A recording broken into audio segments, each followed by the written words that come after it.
Ma'am पुनमक आई खुरुमजरी अखोई सही खुदिंग लापा local area development fund अंदक सही की होइना हौजिक रिलीज तौरक्तुना अखोई फम द लेजरे मसे लमदम मसिगी करम मफम द कदाइदा करीदा हाना सिन सिगे हाइबदु अखोई लमदम मसिगी क्लब ऑर्गेनाइजेशन लेरिबा लेकाय सिगी माई बेलसिंग छात्रना हरोल पुन्न खनमिनरगा करम्बदा हाना सिन सिगे हाइबो वाफम अदु सिनबिनबा आइना मयामगी मफमदा सेनफम असे सिनजरी अखोई लमदम असिगी प्रजा अदुग छात्रना हरोल खरा पुनसी पिखम नखिबा मखोई असेंग जस्टिस फंगन लाखिबदो हौजी पुलिस ने मखोई बु फारे मखोईदा असेंग चुम्बा अखोई लेबाग असिगी आइन पीबा मतिक चाबा सेराक अदो सोइदना फंगलगनी हाइबो वाफम सिमगई हाक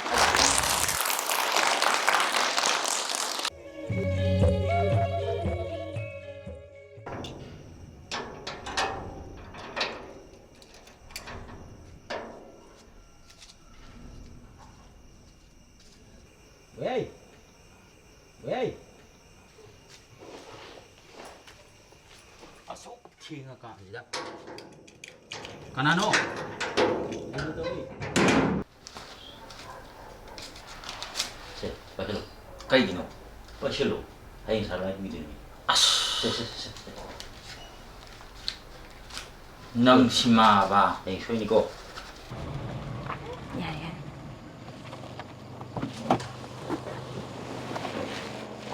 好，那面内容拍的大。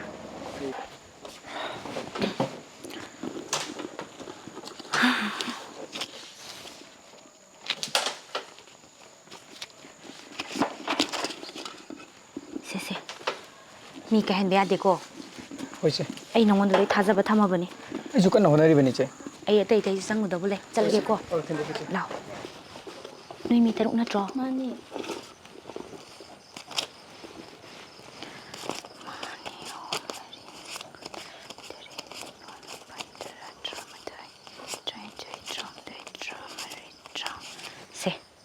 소이비야 되겠지? 아이고 마망도 소이비라네. 눈에 뭐 이콩나 통나 라이시네. 저기겠지?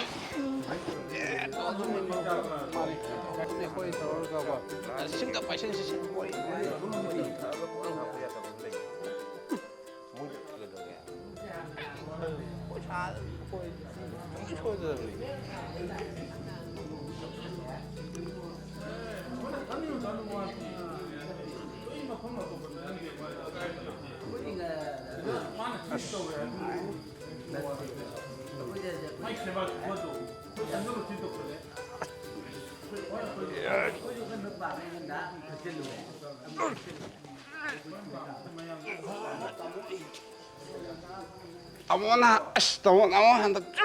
저 까도름니까 너무 마디도 이제기 너무 좀 초에는 까도름니 또 오고 마디도 이제기 돔차 카라 와리 말레 엉터피요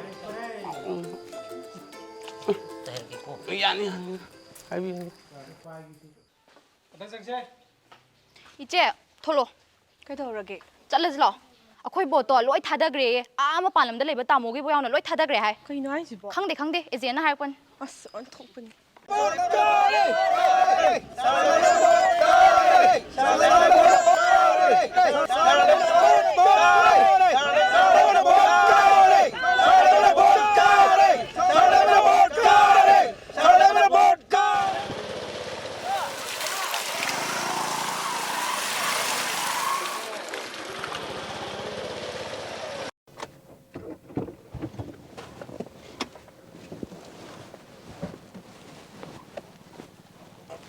자 한장 넣어 보려고 아들이 우세시가 손을 파리냐 사, kay umtang hasagi ba? kay leire hal Aikoigi labi thungasi kitang yang lebadi phagate ba? mamang chi tha gidainya Hoi, mamang si debu thai. Hauji loire kaire amatti yaudre. ando ai kai do hai nu sibu tikada du kanano ne Dikada du tomsa haigum tawine. ai yangjan ge mathang gi bosu kuirak tre dana election लोरगा सोइदना थारा लोइरेदना तामोगी वाजिदी हंदकी तामजे नंगद्रे सिनीने मसी बोइना ngambro ए तामोना ngमद्रदी कनाना ngमदुरिगे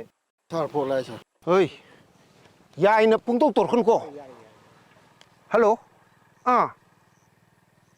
कइनो मोय हाइदुबो ngमोययो मोय मिनाइरो इमिलेसिबो मोयना हाइरो सुम तौगद्रो थामे लसरसिलो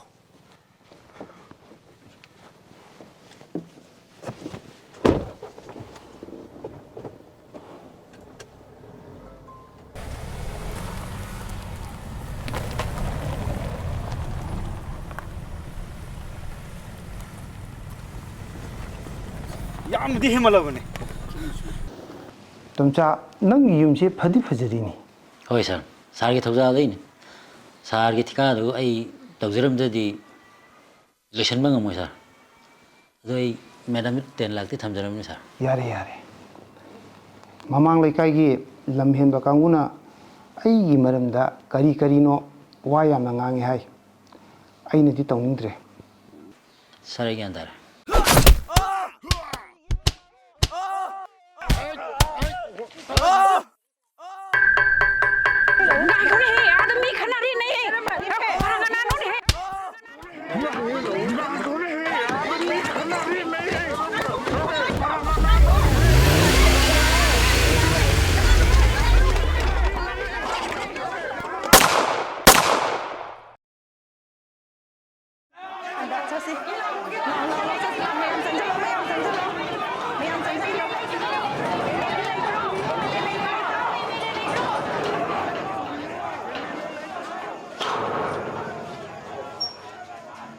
एमएलए लेत्रो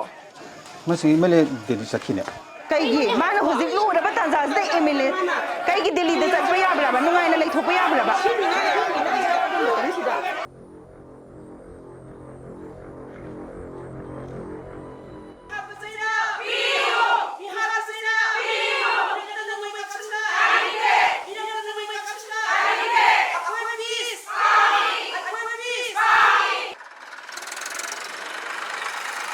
हौजिक चिंगतम एसिगी मिखल असि नक्सिलगले अदुना हाइ मिखल असि असुमति मरु ओइ मिखल असिदा अखोना अफा म्यूट खंदुना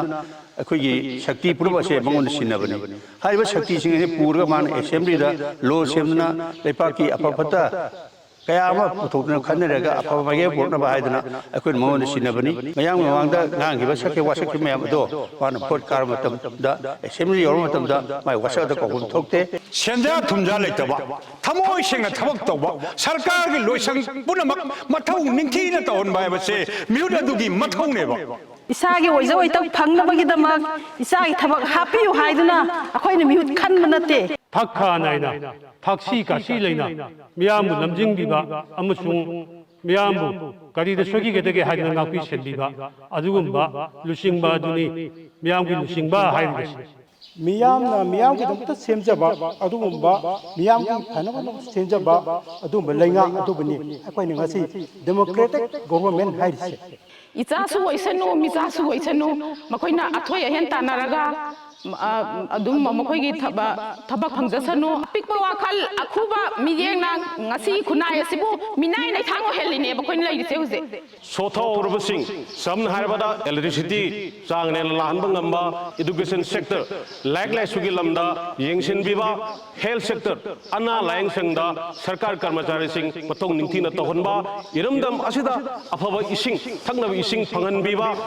लंबी थोंग फजना सेंबिबा इथै लोखलोंग सिंग असे मतम चाने येंगसिन बिबा सिंग असिना मखोइगी मथौनी लेमोर सिंग असिदी अखोइ गोइ इसा इसाना तौजगदोनी मियामगी पुंछि अमदि लंथोंग पुनमक्सिबु कनबिबा ngamba अदुगुंबा मगुन अदु यावगदबनि मिहुत असिदा लेबाकी ओइबा इशू मियामगी ओइबा इशू पुनमक्ता इचंग थंगना यावबा ngamba अदुबुनि मिहुत असेंबा हाइबसि चेंग पुरबदी चेंग सिंगबा हाइबसि मसाना ताबनि हौजे अखोइगी मांगदा मांगजबा कया अमा तादुन लेरि लाकदौरे मिखल असिदा अखोइना सेन चंगनदबा हाइबसे अखोइगी इथौना तबरा अखोइ हक मसक खंगबा ताइ ngasiगी बिफम असिदा अखोइना वारेक कया अमा लौरे चिंगतम मियामना खंगनजबा मिरेप ओइगदबा मियोइसिंगना इशा इशागी शखंग वारोल मिंग युमनाक शागै लेफम मही मशिंगी थाक युम बालब्रा युम पांजिब्रा मियाम की थबक तौखिबसिंग हौजिक करी ओइबिरी इशागी अरैबा लन थुम मियाम दा पाउसे अमसुंग इलेक्ट्रॉनिक मीडिया अमदी सोशल मीडिया दा खंगन बिरकु युम दा मिरेप सिंगना इलेक्शन कैंपेन लापिगनु पोस्टर कैंपेन लापिगनु इलेक्शन की मिंगदा चाक खंबिगनु निशा सिजनबिगनु येंबिगनु मियामगा शखंग माइखंग नबगी तांजा अदु मियामना Simba मियामगी मिफमदा लेंबिरक्तुना लोबिबा यागरी section 1 मिखल my पाकनबा होनरपदा सिजनरपा फत्तबा खुदिमक पुन्ना ngathokpa shell piba proxy vote sakmai amadi marshal power gi langda thudanaba hotnaminaba karigumba shell norm labadi iramdam asidagi ishana chachakhiba masina phattaba sogarpagi sera oijaba ai ming laiba laisam ipagi maming lalit laisam ai hanagi mihutuni adongi MLA aina karingada mayamgi tawung amudaba kya amale hore halam tadi miyam na ibnu sibiu miyam gi afaba tawjege please ai johen ba yunam ipagi ming yumjaw chingchang paring lekai degini lan thum kro pungi mathak te lejai miyam gi lakpa donation khudimak ai loina hapsai ai bu miyam gi hak adu sinabiduna miyam gi mihut amuktang gi ohenbiu ai gi ming thangjam thoiba ai matam amada oja oijerami aduga loinana laikai gi club ki aduga tongan organization kaya gi member oijeduna thaudaroi amoina mayam gi mateng pangjeduna haujerakani matam khara ai gi punsi gi hingnana bagi damak ai pha masa ma tawjeraga yamna chamne hingjaba punsini loinana ai political science ta MA loisinjabani aduga ai gi lan thum ai gi ahansingna thambiramba lausanga mama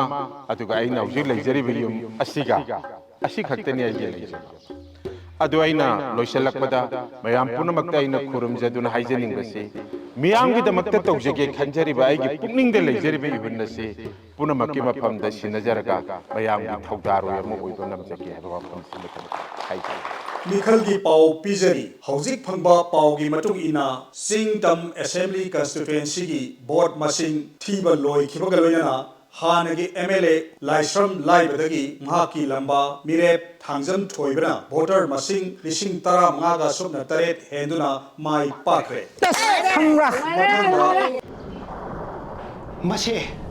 मसे पुनमक मोइने थोन मारतनी नखोय को